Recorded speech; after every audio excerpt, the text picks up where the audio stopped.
Guys, tonight we're talking Patek State of the Union.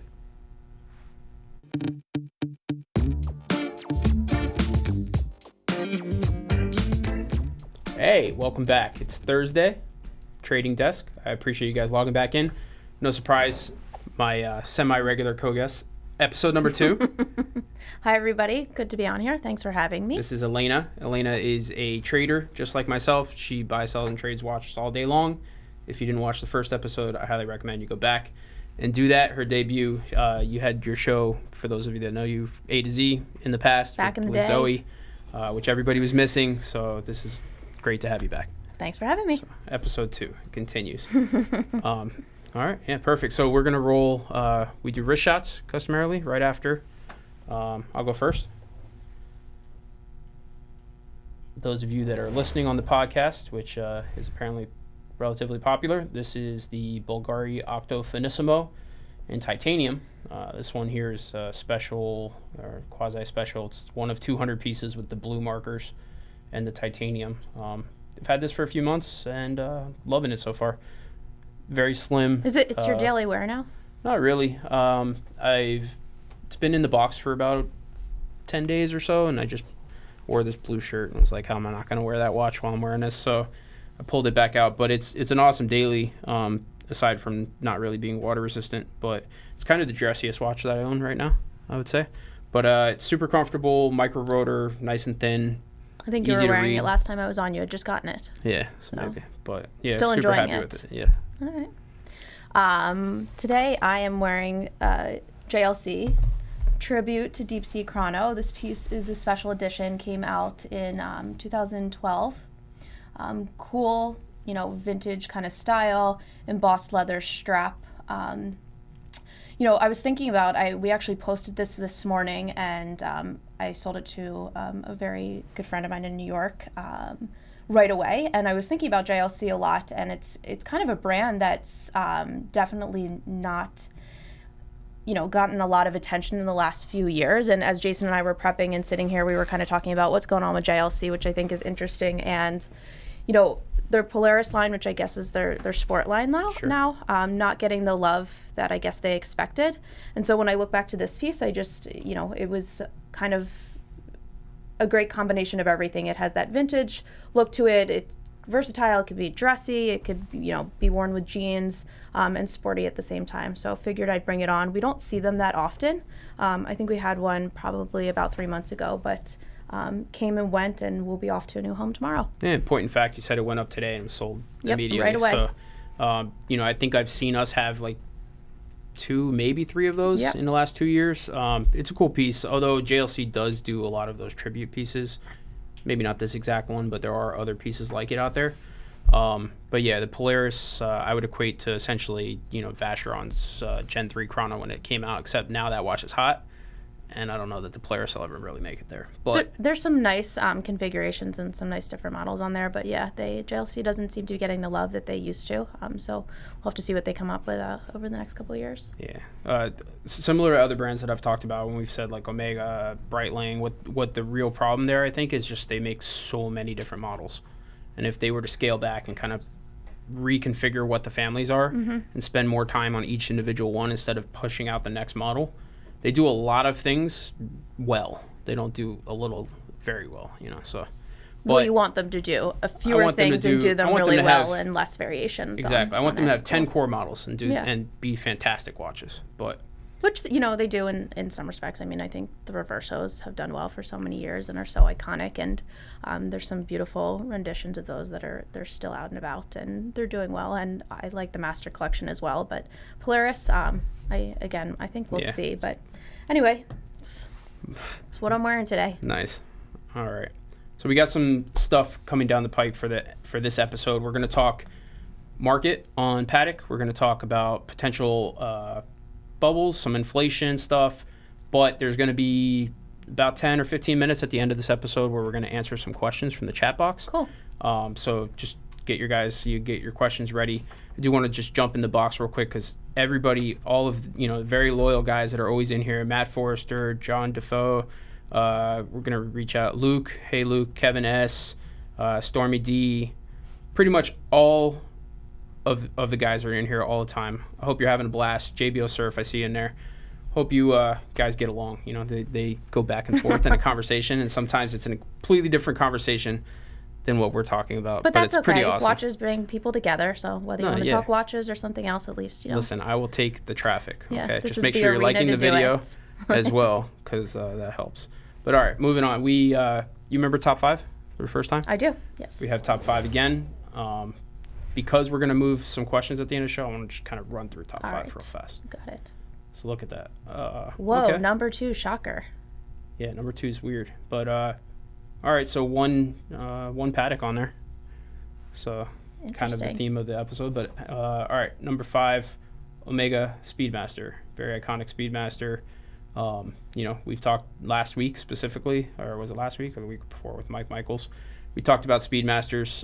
You know, pretty inexpensive, iconic watch, really hard to beat. So for me, if you're going to spend, you know, $3,000, Speedmaster is an awesome way to go. Yeah, I mean, I'm surprised that's not higher right now with, you know, the anniversary and stuff going on.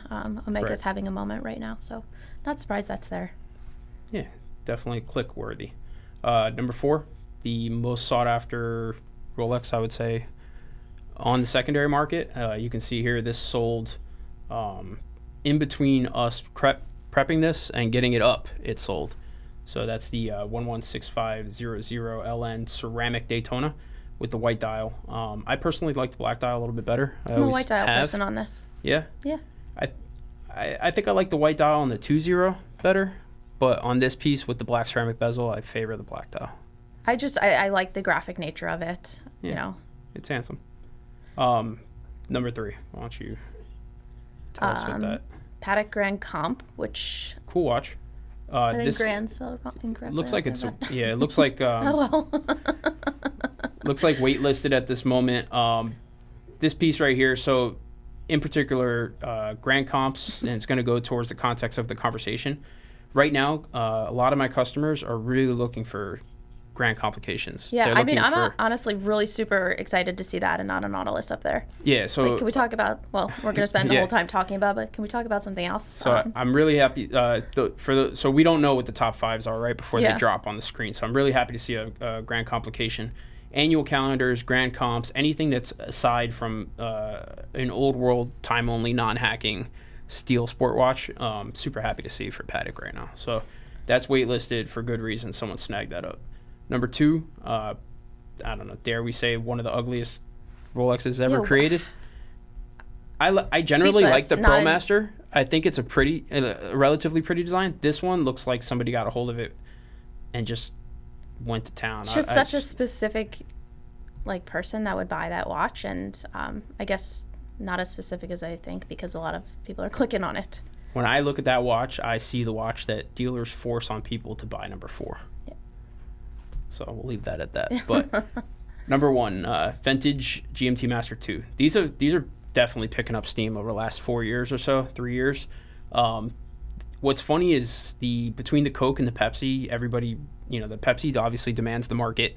The Coke's kind of like the one you get left with. I honestly think that the inverse will be true in a few years. I think the Cokes are cooler, and they have this really cool, like, they're still playful, but they're more serious than the Pepsis, which I enjoy about them. It takes it back to it being a utility tool watch. But I've always kind of liked the Cokes. Your thought? I like the Coke too. Generally, I like black on things. I wear black all day long. Yeah. Everybody would tell you that. So to me, it's, you know, more aesthetically pleasing, and, you know, the pop of the dial when you get it like that. Again, the graphic nature similar kind of to the Daytona. But, you know, it's definitely a personal preference thing, and I think the cool thing, it happens with the Cokes too, but I think the fading of the blue on a lot of the Pepsis is really unique, and like when they turn purple, I'm definitely, you know, not that well versed in the vintage world, but I think it comes down to personal preference, what people like, and I'm with you. I like the Coke. All right. So similar to like number 4, I think that both of these watches are very, very iconic, and they will be for a very long time. Number 4 is obviously just through the roof right now because it's the watch right now. But you got to the GMT Masters, both the Coke and the Pepsi, have never been worth more money than they are right now. Yep. So run for the money from retail because they were really, really cheap back in the day versus, that's skyrocketing. All right, so that's top 5. Not so bad. That Pro Master is really interesting to me. Yeah, it's I bad. would never expect that up there. I've seen in person that exact watch, but in the full rose gold, and it's something too. We have another segment which we're not doing on this episode called WTF watches, and I don't know that that's quite one, but it's a spectacle.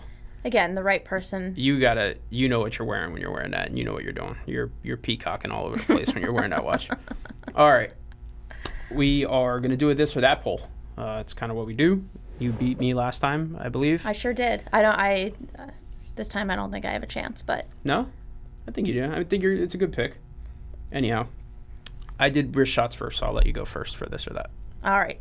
So the theme of it was. We actually have. Well, actually, you know what? It was your pick again. Introduce it, and then I'll talk about mine first. All right. So the idea with talking about Patek and what we kind of stepped on earlier is all the steel stuff, all the hype behind the stuff that you can't get. All of our customers are now starting to look at value propositions. What can I get other than that? So that pick was, there was no price range. It was just what's a unorthodox Patek that you would pick and actually have in your, what's the quote unquote dog, right? That everybody sees the watch and goes, I don't know, that you would actually have in your collection. And I have my pick for a very long time in the back of my head has always been, a possibility. And when I mentioned it to you right away, you were like, I know what it is. So why don't you tell us what your hard sale watch was? Sure. So a Patek Le Flame. I have a thing, like I love little dress watches. Mm-hmm. And I think in this day and age, women go for more oversized watches, which we talk about quite a bit, but there's just something to be said about having like a dainty dress watch. And to me, this watch is so gorgeous. Obviously there's different variations of it. They do it with diamonds, they do it without diamonds, they do full case set, full bracelets. This I think is the right amount of diamonds. Has it on the bezel, a little bit on the bracelet. The construction of the bracelet is beautiful. We were talking about the hands, and I don't know if you can zoom in on this since it's such a little dial, but it has these twisted hands which kind of look like candy, which I think just, it's such a fun little dress watch. I would definitely wear it to a black tie event. Not an everyday watch, but, I love it. I would put it in my collection for sure. It's a pretty piece. It's definitely... It's beautiful. It's funny because I made a joke right before we went live that both of these watches look like they could have been like our grandparents. Like, handed down to either one of us. And so real quick, I don't want to volley for her vote, but to do that justice, the bracelet is actually like beautifully woven. Yeah, it is. It's a really cool architecture. It is a tiny little dress watch, but when it's, the small black dress and just the watch makes the outfit, like I think it's a cool piece. Yeah, you also think about Cartier that's re-released, the Panther and whatnot, and I feel like it does have that feel. Like I could see it stacking with diamond bangles and really dressing it up and wearing it. It's probably more versatile than I'm giving it credit for, but to me it would be the perfect little black dress. I think it's watch. Important when you see the value proposition in that for an all gold watch that is relatively timeless. I mean, it's a pretty design that stands alone. When you look at what steel Patek 24 cost, and that's also kind of like a dated design, but timeless, which might be contradictory. But it's just what it is when you see it. So this is my pick. We have this piece in the R in the rose, so I pulled it. This is the 5109. I have always liked this tank. Applied Breguet markers. You can see the blue. Very, very pretty piece. Actually a pretty good size on the wrist. A lot of Patek traditional people will say this is a big watch, too big. For me, I think this is perfect. If you are into the Reverso 1931 size, this is an excellent watch. Manual wound, just nice, simple tank, traditional Patek for not a lot of money. I mean, you can pick these up. I personally, I don't know if I said this already, the white gold version has this really, really pretty dial, which if I was going to buy one would be the white gold. I would go with the white gold too. The contrast on the markers of the white dial is a little bit more stark, but the rose is actually pretty. And I just want to, so I have a 7 1/4 inch wrist. And you guys have seen like 44 millimeter Panerais on me, Submariners, obviously the Bulgari. It does like wear similar to some of the Reversos, and it's hands down ultra thin. Like it is really thin, and it really does look nice on the wrist, much nicer than you would think it does. So hands down, I would buy this before I bought like a 1931. Just the Reverso is cool, but there's some, you know, I mean, it's a solid gold Patek. What do you want? It's really, really cool. So, you know, you can get these for 12 to 15 grand depending what they are, and I think it's you know, some people would say it's a dog, some people would, you know, have to find their reason to buy it, but I've always kind of liked this model. So I knew exactly what I was going to pick when we came up with that. It's funny, we both had that reaction. Yeah. Knowing exactly what we were going to pick. They're both good watches, but also equally bad as well, which is kind of the point. But did we do a poll today? Do we have a poll? I don't know if we can pull up the results or just pull up the watch that's in the lead. Seems to be the MO. Anytime? No? Can't do it? All right. No problem. Moving right along. So I'm actually reading a note here. It says that the 5109 is by far winning. So you know what? It was a hard. I totally just made that up. This or that to have. You might be winning. I don't know. I made that up. You can't see it on your screen? No, I just made that up. Oh, okay. Sounded good though, right? We'll see, I guess. Main topic of the show. Is the Patek bubble bursting? A lot of talk about this. So this week specifically, more like last week and this week, but you know, obviously a big part of what we do daily is talking to customers and market and kind of figuring out where stuff sits, but we deal with a lot of dealers too. We do. We talk to a lot of dealers. We have to have our, you know, finger on the pulse of the market. Don't want to get, you know, we move millions of dollars back and forth, right, between customers and buying watches and in the scheme of the year. Yeah, and worldwide offices, I mean, different markets, right, different customer bases. And what's funny is that the worldwide market gives us a unique perspective because the U.S. seems to always kind of be behind. And that's everything. That's fashion. That's, you know, just trends, you know, financial markets, stuff like that. So what we're seeing is the bubble going to pop? Not right now. Are we on the brink? Probably not. Are we on the idea of talking about it? I think so. So I think we're probably, you know, we're not pumping the brakes, but I think we're probably 2 years away from seeing significant changes. But what we are seeing is a lot of dealers being a lot more careful about throwing out $50,000 and $60,000 numbers for Nautiluses. It's a weird time of year to start talking about it, though, because, you know, I think we forget sometimes that we're in, you know, the dead of the summer. Generally, Sure. Retail slows down. July 4th happens. People are on vacation July and August. So I think it's a tough time to start having the conversation, and I think it's interesting that the conversation is being had. I mean, do you think that we're at the peak of the market? I guess that's the question you asked before. Is it going to pop? Are we at the top? I think that I think the market is, like, there might be some, so coming to December, coming to Christmas, you might see a little bit more creep. I don't think it's, if you're holding the watch right now because you think it's going to double again, that's not going to happen. Yeah. If you're holding the watch because an extra % makes sense for you, which the opportunity cost of having that money in a market, to me, is greater than holding onto the watch for an extra percentage point. If I had a 5711 blue dial right now that I had at retail, 100% would be gone. I think right now, market is towards the top of where it's going to go. And I wouldn't want to be caught on the downward side of that slope, right? Yeah, I don't think anybody wants to be. But again, it's hard to say what happens when you start hitting September and October and holiday season, and inventory starts moving again. You know, right now I think inventory gets kind of stagnant. So you look on Chrono 24 and it looks like pieces aren't moving. And it's because people aren't buying as rigorously as they do throughout the year. So, you know, for me, I would never want to make any assumption or say anything until we hit the fall, and see kind of how the holiday season goes. I have to imagine that we're somewhere near the top, not to say that it's going to crash, because who knows how long it will ride the wave. But obviously a lot plays into that, you know, economics, global, everything plays into it. So yeah, it's an interesting conversation. It's fun to speculate on. when we see a little bit more behind the curtain than most people do, it's not scary, right? Because so it's scary if you just spend 60 grand on a 5711, because you might be 6 months away from it being a $50,000 watch. But I don't know that it's, obviously that number is just a guess. I think it's going to be sooner rather than later, though. When I say 2 years, I think a 5711 is a $45,000 watch in 2 years, is what I would guess. It's interesting, though, because, the markets change. They go up and down in different areas. So, we're as well versed as we are in the areas that we're in.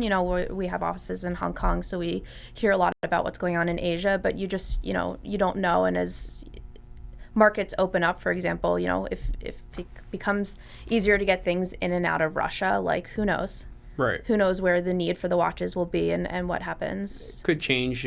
We could have to pivot to placate to different markets. I Exactly. get what you're saying.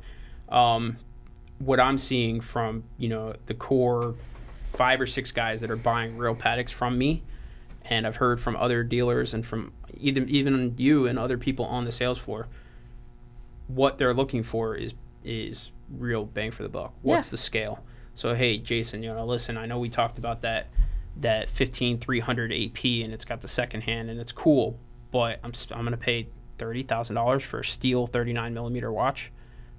What else can we get? That's the conversation on a daily basis. Very good customer of mine just bought a little 36 millimeter perpetual calendar, and he was all sport watches, like all the watches, right? And is absolutely in love with the piece for what you get for the money. How can you beat that? So value proposition, which is what we talk about on the show.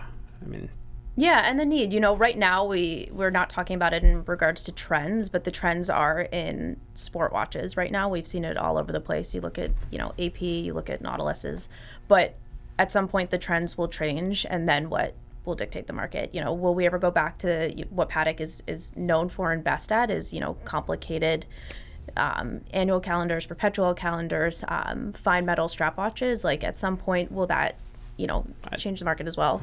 I think it has. I think yes. I think the answer to that is in a couple years, 4 or 5 years, we could be talking about everybody going after those, perpetual calendars with the crazy complications and grand comps that they're known for, and that they really have the market. I do think that it's going to be harder for Patek to step back into that arena when, Journe of the industry, Laurent Ferrier, where they have all this space right now and are buying up all of that equity in the middle of the market, because brands like Patek are have gold on their hands with 5711s and Aquanauts.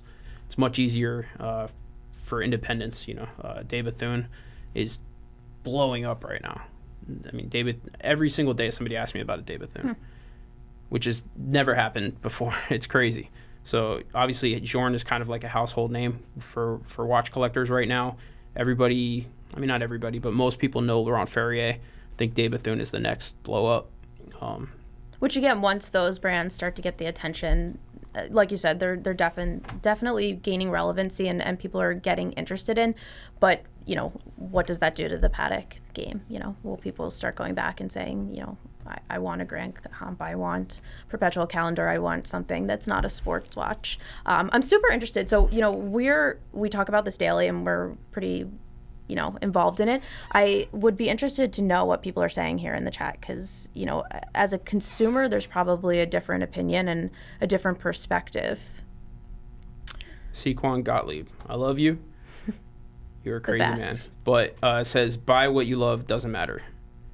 So, yeah, to an extent. But my counter to that is, yes, you have to love what you buy. And if you're going to wear it, it's because you love the watch. But everybody, doesn't matter if you're going to sell it later. Doesn't matter if your decision is based on you don't care what the market is. Everybody wants to know that what they're putting on their wrist or what they're spending their hard-earned money on has some kind of value. Whether or not it's residual because you're going to resell it or not, you still want to know that the thing that you covet has some... Absolutely. That's what a luxury good is, right? So whether you're never going to sell it, and it doesn't matter if it's worth $10, you still want to know that it holds some semblance of luxury. But I do agree with you. It doesn't make sense to keep something on the wrist if you don't love it, which is I guess, part of the problem because guys love flipping stuff. Yeah. All right. So legitimately, Watchbox Studios here in the chat box says Jason winning by 9 votes. So didn't make that one up. Come on, guys. Guesstimate. Please don't let me lose. All right. YouTube watch guys talk almost exclusively about markets these days, like they're stockbrokers or something. No one talks about watches for watches' sakes. That's funny because there's a gentleman who works for our channel called Tim Masso who only talks about watches all the time and happens to be the best at it. I also think, you know, it's representative of the times and the climate in the watch world. You know, I think for all of us, we're here because we love watches, and we love watches more than the market. We're not just here because, you know, we care about the market. We want to talk about watches, and we want to talk about watches in a more thoughtful manner. But the conversation and the bigger convo just generally is the market. And, you know, whereas I used to get tons and tons of calls about a whole range of watches, people would call me about JLCs, they wanted to talk about IWCs, Omegas, Breitlings. You know, those calls come in a lot less than they used to. And when they do, most of the people have already educated themselves about the watch. And I think we talked about this a little last time, but there's so much content out there, which is amazing. Somebody like Tim provides the world with so much information on these watches that usually by the time they get to us, not everybody, because some people still want to talk to it, but a lot of people are just here to talk about pricing, and they're here to talk about the market. So, you know, we're playing the role that we're asked to play. There's definitely that conversation on a daily basis where someone asks about, you know, a Rolex that we're not going to be able to get them and doesn't understand why they can't get it. And that's a fine conversation to have because it's just education. But like you were saying, there's so much content. I will also, just to the last question, point out the fact that the episode that you're currently watching, the channel is called The Trading Desk.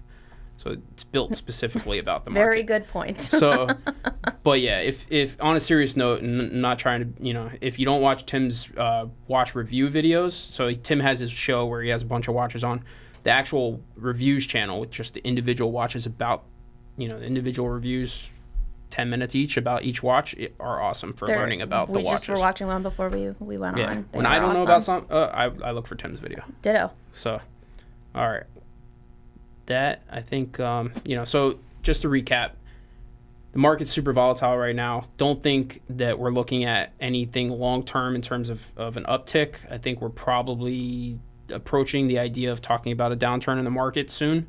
We'll see. I don't know. I think that would there has to be a market correction for the health of our industry. I'm pleading the 5th until we hit September. I want to see what happens through the holiday. I mean, fair enough. This is a slow time of year. That for the health of what we do, there has to be a change. There has to be a market correction. And to your point about one of the things that I hold dearest about what we do and I love about watches, to your point earlier, is our generation is very much like a throwaway society. So when your phone gets slow, you get a new one. When your car breaks down, you get a new one. You know, it's very much like I just get another one. And the thing for me is like this will be around forever. That's what I like about it. This is undoubtedly, even my watch, any watch that I own, like undoubtedly is going to outlive me and the next person that has it. So I think that's cool. And same thing can be said for cars or whatever. You know? Well, cars kind of. I'm a car guy, so, you know, I got my project. I think watches will definitely. Watches for sure. That's why we're here. But, yeah. All right. So if you guys got questions and you already put them in there, I would ask, you know, maybe retype them or repaste them because scrolling through all this it's an active chat. How about you? See anything in there worth reading out loud? I'm just looking here. Part of the hobby is the watch hobby. Part of the hobby of watch hobby, it's weirdly written, is the market. If you aren't paying attention to the market, then you're not understanding watches in general. To an extent, I think it's definitely important to understand multiple aspects of your hobby of collecting something. So, you know, understanding value retention is important, but also falling in love with movements and who makes the watches and what they represent and the ideal behind what you're wearing is important too. So there's two folds there. It's hard to do both. It's hard to read these questions. That's okay. Find a question. I'll entertain them. They'd rather probably look at you, but anyways. I don't see a ton of questions, a lot of comments. Am I missing them here? Can people type them at the bottom? is the Aquanaut included in your thoughts about the Patek market? Absolutely. I think that the Aquanaut will follow. The Aquanaut, I think, is destined to follow all suits that have to do with the Nautilus. So if the Nautilus goes down, the Aquanaut comes down.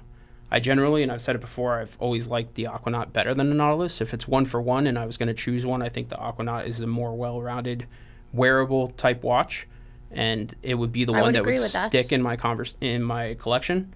But it's kind of the stepchild of the conversation. So if the Nautilus goes up, the Aquanaut goes up. If it comes down, same should hold true. Maybe not like a travel time versus a time only, but for the most part. Clive says the winter is coming. Okay. Yeah. Sure. I'm going to go ahead and say that's a Game of Thrones reference. I think so. I hope, I'm not a big winter fan being from Fort Lauderdale, but, we cope. Last one wasn't so bad. It wasn't so bad. The first one was brutal. When we first moved here, it was bad. Maybe you was just more sensitive because you had just moved up here. Last year was not so bad. Yeah. Hunter Martin says, I daily wear a Speedmaster racing in a machine shop. Do you think it is wise to expose a luxury watch to such an abrasive environment? Just love to wear it. So listen, no, I think wear the watch. I would be careful, like any heavy vibration, if you're working with magnets. I don't know what kind of machine shop, but watches can be serviced. I mean, I've seen watches destroyed. They can be brought back to life. So if you love wearing it, and wear it. Here's one that I think is interesting. O'Neill Miller. Does Patek even care who their true customer is? Is the 5711 customer a Patek customer? Yes. I think that Patek probably cares more about who their customer is than any other company that exists. 1,000%. I think the problem is that a lot of the dealers that sell the watches maybe don't care who the customer is. But Patek is very, very sensitive about who ends up getting the watch, and they spend a lot of money and a lot of trouble trying to figure out where the watches are going and making sure that they end up in the right hands. Couldn't agree more. Yeah. I don't think there is a brand out there that cares more about who their client is and who is wearing their watch. I think they put a lot of time and energy and money into making sure that these pieces go into the right hands, which is where, the secondhand market gets a little gray. But I think they care quite a bit. That's a good question. Yeah, that's a great question. Nice catch. Kevin S. Speedy Platinum. Thoughts? I like the watch.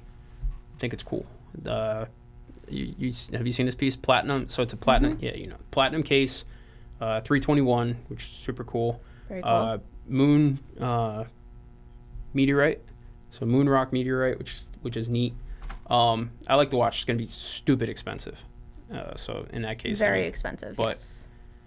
I saw there was a bunch of questions on the last Omega episode that I did with Mike Michaels about 321s in steel watches. I do think that will eventually happen. I probably like 2 years away though. Mm-hmm. You would be insane to release a 321 in steel right now. You might as well milk that for a year or two. Make no sense. Yeah. But I think you're right though. Eventually we'll put them into the steel cases. You also got to Omega sells every Speedmaster that they make. We sell every Speedmaster we get. It's not like it's hard to sell a Speedmaster. So for them to throw a 321 in a Speedmaster would make no sense. But all right. I'm telling you, it is hard to. I don't know how you're finding these. So for me, it's like I want to read the question, but the chat box keeps moving up, so it's more about keeping it. All right. Purity of Essence says I have an opportunity to buy Speedy from the Earth to Mars edition with faded sub dials at a very generous price. Is it worth it? Does the faded dials add? So this is more of a question of like vintage versus mint. I don't know if you dig it, then go for it. If you think it's a fair price, which you typed here, or a generous price, then I would say that the income is equally dispensable to you. And if you love the watch, get it. So yeah, there's that. Yeah, and like talking about the market, I mean, there's something just to be said about loving a watch and wanting it and wanting to tell the story of it. And what's it going to do to you if you pass on it and you don't get it? Is it going to change everything? Then buy the watch. If you'd be the same either way, then there you go. All right. Watchbox Studios saying that we're almost out of time, so get your votes in, which is true. I think I'm going to lose this one. I may not come back on if I lose. Really? Just kidding. I'll be back on. All right, guys, start voting for Elena. We definitely want her back on the episode. I forfeit. Ahmad, very good customer of mine and friend, says that they can double the price for the and put the 321. I guess. I mean, wouldn't you rather have a value prop 321 in 2 years than having the watch now? If money is not an object, then go buy the platinum piece. I'll get one for you. No problem. Text me. All right, let's see here. I wanted to see the poll. The Speedy Reduced is selling very cheap at the moment. Your thoughts on this? Yeah, Speedy Reduced are a good opportunity if you're okay with a smaller watch. They're not in the strictest sense like the real Speedmaster, but if you're good with the size, then you get a good price point. We actually talked about that last time I was on. I have no real problem. I wouldn't wear a Speedy Reduced. I think the regular Speedmaster's case size is perfect, but there are some cool variations that don't exist in the regular watch. So, all right, I think that we are going to call it. You wanted to see the poll. I don't know that we can pull it up. You're winning. You? All right. We don't need to talk about it. End of show. End of show. We're done. All right, listen, guys. Really appreciate you logging in for a live episode with very special guest Elena. Always good to have on. If you haven't yet liked the video, subscribe. We're at 87,000 and some change. We're trying to get to 90 sometime soon. Let's go ahead and make that happen. Follow up next Thursday. We do this again. Something like that. All right, guys. Thanks. Thank you.